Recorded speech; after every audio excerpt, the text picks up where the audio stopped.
They argue that changing demographics and the type of persistence of poverty in America make inevitable this admittedly socialistic solution to spiraling costs and dysfunction in the US healthcare system.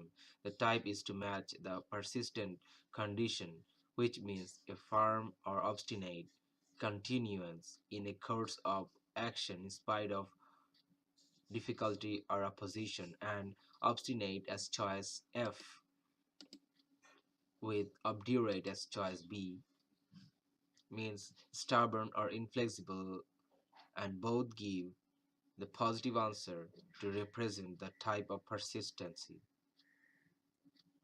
regarding poverty, and so they are the correct answers to fit the blank. On the other hand, obsequious as choice A and servile as choice E mean the opposite, that they mean the state of being obedient, so they are eliminated as incorrect answers. Flaccid as choice C and shaggy as choice D mean a state of being loose or slack, and it cannot define a type of persistency, so they are eliminated. So the correct answers are choice B and choice F.